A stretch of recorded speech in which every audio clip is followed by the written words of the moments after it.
Hi, nitwa Neza Rachel muri iki kiganiro Tsapa Fashion Show.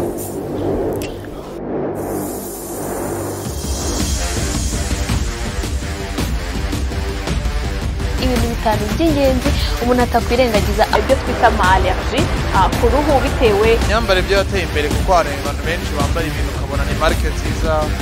This is a best station. You don't even tune your TV because this is the right time you can be seeing nice fashionista.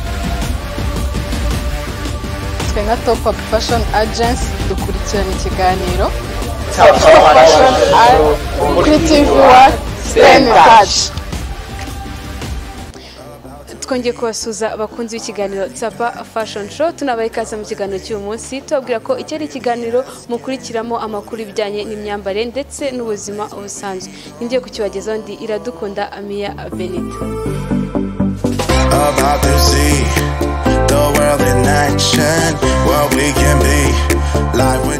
Twongeye kubaha ikaze mu kiganiro cy'uyu munsi rero. Nk'ibisanzwe rero turaza guhera kuri lifestyle and fashion news. Ku makuru yacu dufite rero harimo agiye atandukanye harimo n'aya akurikira. Ubu dufite kuri uyu munsi rero umunyarwandakazi Munyaneza Jazil wamurikaga imideli mu gihugu cya Nigeria ubu akaba yaramaze kwegereza mu gihugu cya Leta Zunze za Amerika. Muri iki cyumweru rero umunyarwandakazi umurika imideli Munyaneza Jazila yerekeje New York muri Leta Zunze za Amerika kumurika imideli by'igihe kirekire muri kompanyi ya Fashion Models. Ibi rero abigezeho nyuma y'uko yarasanzwe akorana na kompanyi y'abamurika imideli Inlaw Model Manager yo muri Nigeria. Mu ntangiriro z'uyu mwaka rero nibwo Munyaneza Jazzy yabonye amasezerano azamufasha kujya gukorera muri Leta Zunze za Amerika abifashijwemo na kompanyi yakoreraga muri Nigeria. Uyu rero Munyaneza Jazzy ku itariki 3 z'ukwezi kwa 6 mwaka wa 2019 nibwo yafashe rutema ikirere yerekeza muri Leta Zunze za Amerika aho agiye gukomereza umwuga we. Kandi nk'uko dufite kuri uyu munsi rero umunyarwanda Denmark Heshimwe akaba ari umwe uhagarariye u Rwanda mu irushanwa ry'ubwiza Miss African Canada. Uyu mukobwa rero afite imyaka 21 yavukiye Kigoma muri Tanzania. Ari mu mwaka wa nyuma w'amashuri ya kaminuza. Afite uburebure bwa metero 1 na santimetero 55. Afite inzozi zo kuziga ibijyanye n'amategeko mu cyiciro cya gatatu cya kaminuza ariyo masters. Heshima rero yagiye guhatana muri irushanwa rya Miss African Canada mu buryo bumutunguye kuko yagiye aherekeje inshuti ze bikarangira nawe ubwe yiyamamaje. Irushanwa rya Miss African Canada rizasuzwa tariki 21 Kamena mwaka wa 2019 mu birori bizabera mu mujyi wa Montreal mu nzu mberabyombi ya l'Olympia.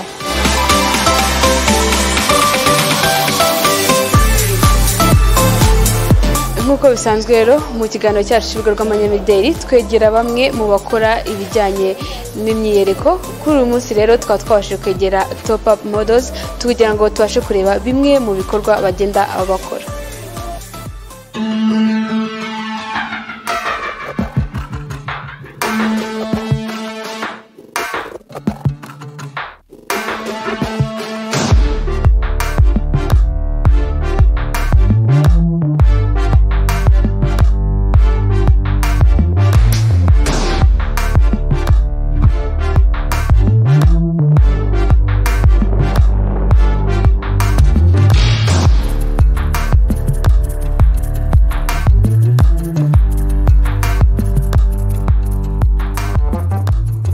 Nitwa Akanyange Innocent Nadine ndi mu modo muri Top Up.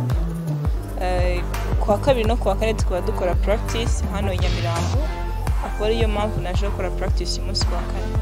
Modo umukobwa mu Rwanda mufata nk'umuntu ukunda imideli ushaka kugira icyo yakora cyamwinjiriza se cyangwa akunze mu buryo bwo kumurika imideli akoresheje kwitwa umumodo nyine.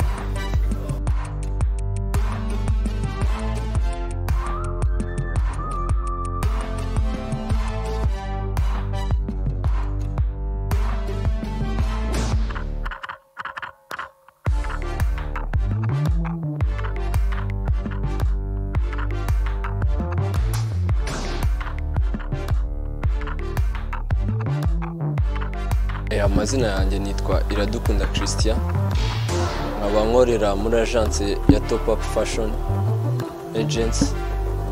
Nanjye nkaba ndi umumemba wa Top Up Fashion. Icyambere ntago ibintu nabijemo kuko ari abantu baje bampushinga, ahubwo ni ibintu nakundaga, ibintu nakunze n'abantu noneho bakajya bambwira yuko ari ibintu bishobora kuba byambera bijyanye na taye yanjye, noneho byongeyeho n'uburyo nabishakaga, mbona yuko byaba ari ngombwa. Noneho ngira n'amahirwe, nari nziranye n'umuvandimwe Aime ariwe mukuru wa Top Up Fashion, ndamwegera turumvikana, ambwira ibisabwa, nsanga bishoboka yuko naza, nuko najemo. Ariko icyambere cyari uko nabishakaga, nuko kandi nari numvaga mbishoboye. Nitwa Giramata Claudine, nkaba ndi umumambure wa Top Up Fashion, nkaba ndi umumodo. Ndayikunda bitewe n'ahantu nagiye niga, nagiye mbona ukuntu bari bameze nyine, nkabona ndabikunze cyane, nanjye mfata umwanzuro wo kubijyamo. Kwerekana imyenda cyangwa se kwifotoza ntabwo bisaba ko uri uwo mu mujyi, bisaba aho uri hose wabikora nta kibazo. Yes, umukobwa wo mu cyaro nawe yaba umumodo, kuko njye kuntu nemera ko ikintu umukobwa wo mu mujyi yakora no mu cyaro yagikora. Nta hantu hanini nako n'ahantu dutandukaniye, abikunze yabikora. Nitwa Murenzi Aime, akaba ari ngiye uhagarariye Top Up Fashion Agency. Ikindi nkaba ndi uwungirije umukoci utoza kuko wenda atabashe kuboneka. Muri ibyo ngibyo nibyo dukorana, nibyo nkorana muri Top Up Fashion. Kuko ni itsinda koko rimurika ibijyanye n'imideli. Ukuntu twatangiye mu buryo butangaje cyane, kuko twari abanyeshuri benshi muri twe bagiye baturuka ku bigo bitandukanye, bari basanzwe bikora mu masikorere. Murabizi ni ibintu bikorwamo cyane, bamurika tara zabo cyangwa impano zabo.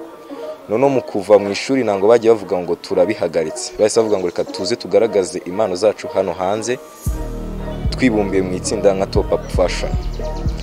Twatangiye turi bakeya, gusa ubu twagiye dukura, tugenda twiyongera uko bwije n'uko bukeye, kuko benshi barabikunda kandi natwe tugakomeza kubibakundisha, tukabereka ko bifite umumaro. Ikindi kandi n'ababirimo turabikunze cyane, kuko ni umurimo usaba kuwukunda.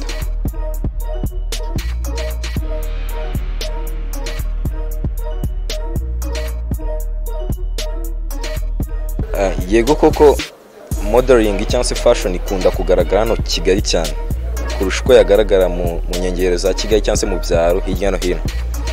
Ako si byiza ko yaguma muri Kigali gusa, kuko usanga abenshi mu rubyiruko rutuye mu nkengero za Kigali cyangwa se mu byaro, usanga benshi impano zabo zipfukirana, kuko babona yuko nta bundi buryo bwo kubinyuzamo. Ugasanga Kigali niho hantu haba ayo ma club, niho hantu haba ayo mashop, niho hantu haba abo ba photographe, aho niho hantu haba bene muri bino bintu byose bifasha umumodo kugira ngo azamuke, niho hantu biherereye. Ugasanga kugira ngo umumodo uturutse muri ibyo byaro cyangwa se mu nkengero za Kigali, biramugoye cyane kuba yatera imbere, cyangwa se biranamugoye cyane kuba yanavuga niwaba aho yaturutse, kuko akenshi harimo abamodo hano bashobora kuzamuka, bashobora kuza muri Kigali Fashion Week agatsinda, gusa bamubaza iwabo ugasanga ni muri za Kacyiru, kandi umubajije neza ugasanga ni mu cyaro. Inyungu ibihari nkuko tubizi neza, utanavuze n'umwuga wa modeling, urebeye no ku n'ahandi ku mupira, ukarebera ku bahanzi, ntago nkuko mu Kinyarwanda bavuga ngo nta mwana uvuka ahite yuzura ingobyi. Bisaba utangire ukore, gusa nyuma nyine iyo wakoze cyane ubona success. Ibitaramo bijya bibaho bya modeling cyangwa se casting atandukanye ajya abaho, twe tubifata nk'inzira izatugeza aho dushaka kuzagera, kuko buri mu modo wese agira vision cyangwa se intego y'aho ashaka kuzagera. Rero iyo mbonye nk'umumodo wanjye aciye nko kuri iyo stage akaca neza, ukumva feedback zavuyemo cyangwa se ibyo abantu bagiye bavuga ukumva ni nziza, bikuremamo icyizere cy'uko koko mufite aho mushaka kuzagera. Ikindi kandi iyo umumodo wawe yatsinze mu makasitingi atandukanye, nabwo ubona yuko koko icyo muri gukora nacyo gihamye gikomeye kirimo ababishoboye. Kandi ntabwo ari ngombwa yuko nabwo wabona yuko aciyemo agatsindwa ngo uhise utumuca intege, kuko buri muntu aba afite aho yagenewe. Ariko akenshi usanga abamodo muri twebwe batubwira ngo muri biriya bintu baba barimo ibimenyane iki abaziranye, ariko gusa nanjye nkababwira ati camo wowe ugaragaza ibintu byiza, ibyo bintu by'ibimenyane bize kuza kujyamo gusa, ariko audience twabonye ko wakoze ibintu byiza nawe. Inzozi mfite njyewe ku giti cyanjye muri fashion ni ukuba umumodo, yes. Kandi umuntu umbonye niyo wabona okay so far nk'abantu ba following tuvuge kuri Instagram cyangwa bareba nk'amapost yanjye, ashobora kubona nk'ifoto yanjye agahita nk'abashuti banjye bwa mbere yarabona agatambaza ako usigara umumodo, ku buryo ikintu umuntu akubona agahita yibwira icyo ukora utabanje kuvuga ngo kankwereke card ko ndi umumodo ubone iki cyane abikubwiye ko waba ukimurwa tuvuga uriya muntu yes ndabona ari umumodo. Yo inzozi zanjye muri fashion ni ku muntu wese kumenya ko Akanyange Innocent Nadine ni umumodo, apana mu Rwanda gusa no hanze handi uvuga Akanyange Innocent Nadine umwumva ute kuva uriya umumodo, yes. Ikintu cya mbere nabwira urubyiruko cyangwa se abajene nkanjye, bisaba kuba ukunda modeling. Burya kujya mu kintu bagusunika bagupushinga nta kintu wageraho. Undi bajya bavuga mu ndimi z'amahanga ngo no pain no gain. Bisaba nyine ikintu cyose ewana ugikore ariko nyine ukigereho. Ubu message naha urubyiruko rugenzi rwanjye bifuza kuzaba abamodo nta kindi, ni ukumenya koko icyo ushinzwe, icyo wowe wifuza kuzaba cyo ukagiharanira kandi ukagikora ugikunze kandi ukagikora uzi yuko ari cyo kintu kizagutunga. Uko iyo wamaze kwifata gutyo bigufasha ibintu byinshi, bigufasha kubibonera umwanya kuko nta kintu ukunda wakima umwanya. Kandi iyindi nama natanga nayiha ababyeyi bareka abana bagiye gukora fashion, kuko fashion ntabwo ari ikintu gishobora gutuma umuntu aba ikirara cyangwa se indi mico mibi ko yayikora. Fashion ni ikintu umwana ashobora gukuramo discipline bitewe n'uko yanabyitwayemo nawe. Munyeme rero tujye mu gitaramo Deshire Party cyabereye New Junction ku Gisimenti, mureke turebe muri mwe byabereye muri iki gitaramo. To a place where we don't know about to see the world in action, what we can be live with no. Akenshi ni mitamo kwambara Deshire wenda bitewe n'ahantu ngiye cyangwa na Paris wenda ngiyemo, numva nyine kuri nge mbaye nsohotse ahantu nko kubavuze ngo ari Paris ya Deshire, numva kuba nagenda nyambaye ari ibintu nyine biri sawa kuko mba nabyuba nibyo badusaba. Akenshi nyine nyambaye mba numva ari sawa nta kibazo. Ikintu mba ngira ngo wenda gerageze we navuga kwereka nuko nyine umwenda nyine Deshire ntacyo utwaye kuba wawuzana ukaba wakwishima ukabyina, mba numva nta kibazo.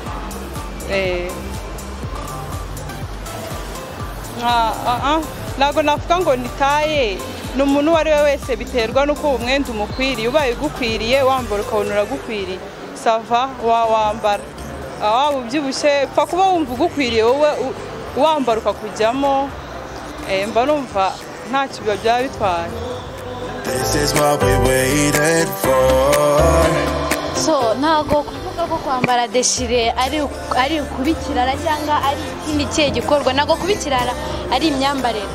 So ubundi sinzi ukuntu nabivuga kubikirara gusa naho bihuriye n'imyambarire. iyo nambaye deshire ni nkuko nakambara umwenda usanzwe ni nkuko nakambara ipantaro isanzwe ikanzu yes the same nta kinyine ntago ngiye kuri nge ntacyo bitwaye inama ngiye namugira mu ntibakabuza abana ibyo bakunda kireka nyine abana nabo barengereye kirazira kurengera ntago nafata deshire ngo nambare deshire igera hano oya noneho naba narengereye naba nambaye ubusa gusa nyine ntago deshire ari ntago nyine abivuze ikirara kuba uri ikirara deshire ni nkuko wambara ipantaro isanzwe icyo uba wakoze like a fashion wayisizeho design nyine yindi itasanzwe ku ipantaro.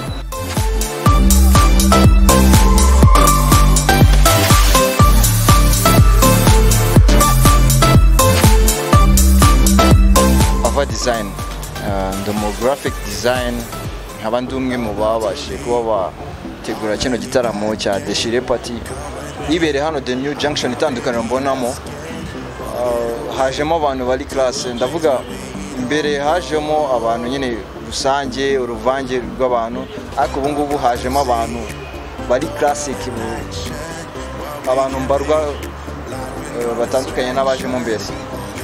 Okay, imbogamizi twahuye nazo kuba wenda abantu amasaha twaba twapanze kugira ngo abantu binjiriremo ntabe ariyo akurikizwa kuba ikirori kiba cyatangira. Imbogamizi yabayemo nuko twahuriranye n'ibindi bikorwa cyangwa se ibindi birori byabaye kuri ino tariki, ari byo wenda dutekereza yuko ari byo byabaye imbogamizi ya mbere nyamukuru yatumye abantu kuba bataza uyu munsi. Hakaba hari ibyo bikorwa babanjemo, ariko twiteze yuko igikorwa cyakomeje, ariko twiteze yuko abantu bari buze kuzanga nabo nta kibazo. Nitwa Nkurikinka Bosco, bakunda kunyita the best manager, abandi event manager. Okay, impamvu nyamukuru i Deshire Party barabona hari ibintu bibiri bititiranwa, hari urubyiruko n'abantu ba kera. So Deshire yabayeho kubera ugiye cy'ubukoroni, abantu bagenda imyenda bakiciraho inzara, ibintu nk'ibyo imyenda akabaciciraho burundu, ariko ubu ngubu ni imyenda ikunzwe n'urubyiruko, kandi inshuro nyinshi dutegurira abantu urubyiruko kugira ngo bishime, kuko ibyiza by'urubyiruko nibyo byiza by'u Rwanda. So twagira ngo dushake ikintu cyashimisha urubyiruko. Iya mbere hari n'abapataneri dukorana sinjye nyine. Iya mbere yari nziza cyane, njya mwarayibonye. Ni nayo mpamvu bongeye kudusaba urubyiruko rwinshi cyane mwakongeye mugategura yapate nk'iya mbere. Ni ukuvuga ngo iyi ngiyi ibayeho kubera iya mbere yabaye nziza, so ba bandi yabereye nziza nibo bongeye gusaba iyi ngiyi kugira ngo igaruke. Burya ubupfura buba mu nda, ibyiza umuco ni mu nda si hanze. So ushobora kuba wambara ijipo ugenda ukandagira ugakora amakosa. Ngenzi abana benshi bo mu mago akaze cyangwa se bo mu maradeperi bagiye babyara kandi batarashingiwe, nzi abana bambara mini ngufi cyane batarakora ibyo bintu. So ahubwo witwara ute muri ibyo bintu ukora? Imini uyambara ryari, Deshire uyambara ryari? Ikihari ni ukumenya igihe uri wambarira ibyo bintu. So niba ugiye muri party ibyo bintu ugomba kubyambara, n'ugiye muri clubbing ugiye gukora, ariko se nujya gusengura cyane Deshire ugiye hehe? So namare mugengerera ababyeyi ko ntacyo bitwaye. Nago nagaruga mbere neguye ibitaramo, nago neguye Deshire Party yonyine, nubwo iyi ngenda ifatikanye n'abandi, ariko ibitaramo byinshi cyane, byinshi muri K Club nateguye ibitaramo byinshi bitabarika, muri Demira Hotel nateguye ibitaramo byinshi bitabarika, Sky Lounge njye wayihostinze ni henshi, no mu Buganda ifite ibitaramo natwayemo bagiye kwa na The Black Buganda hitwa Pyramid, no muri Tanzania. So the event manager professional nagari cyambere nabanguze cyonyine. Deshire kuba twarabanje kuba twategura ibitaramo bigiye bitandukanye ari byo bya Deshire Party, no kugira ngo tubanze tumenyesha abanyarwanda yuko tubanze tubahereza ubusobanuro bwa Deshire, then after abari bwo tuzaza muri fashion industry mu bitaramo bigiye bitandukanye ari byo bya ama fashion parties cyangwa se competition, kugira ngo noneho tuzazemo hari indi sura bari gufatamo Deshire, atari ya yindi ya mbere abantu bayifatagamo yuko bumva yuko ari umwambaro w'abantu badasobanutse cyangwa se abandi bantu batameze neza. Twabanje kugira ngo tubanze dusobanure ubusobanuro bwayo, then after tuzaze noneho abantu bazi ubusobanuro biteze no kuba babona udushya dutandukanye muri iyo myenda ya Deshire. munyemerere mbashimire mwese twabanye muri iki kiganiro babwira ko ikiganiro akagaruka reka sinagenda nanashimiye equipe technique yamfashe kugira ngo ikiganiro kibagereho harimo umukura Olivier ndetse na Muvunyi Eric. Sinagenda rero ntabibukije yuko kubifuza kudukurikira ndetse no kureba ibiganiro byose byatambutse yadushakira kuri YouTube channel yacu akajya ashakirwa akandika Tsapa Fashion Show agakora subscribe asiga akabasha gukurikirana ibiganiro byose byatambutse ndetse n'uwaba wifuza kuduha igitekerezo ndetse n'inyunganizi uko abyifuza yaduha ubutumwa bw'indetse akanaduhamagara kuri nimero ubona kuri screen yawe hasi tukabasha kubona igitekerezo cyawe. Igitekerezo cyanyu ni ingenzi. Munyemerere nongeye mbashimire by'umwihariko nanababwira yuko iki ari ikiganiro mukurikira hano kuri TV1 buri ku cyumweru isamoya ni igice ngikibakezaho nkabandi Iradukunda Meya Benita nawo butaha. Ciao ciao. Hi, nitwa Neza Rachel muri iki kiganiro Tsapa Fashion Show.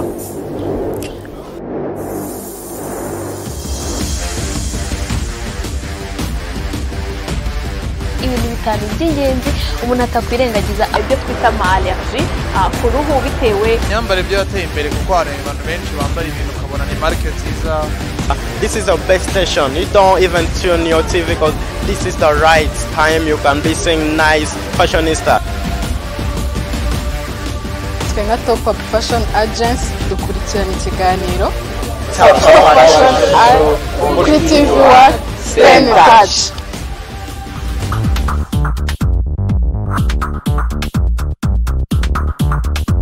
Mbokuri je kwambara neza nibisanzwe kuri Radio Star. Hano rero tukaba turi kumwe n'abandi bantu bitabiriye Deshawe Party. Murabibona rero ko ndaberewe rwose kandi nawe byakubera. Umushanana atari umwambaro w'abantu bakuru nkuko cyera twabitekerezaga. Kugira ngo wumve ko wambaye neza nuko ubanza kwiyumva wowe ubwawe.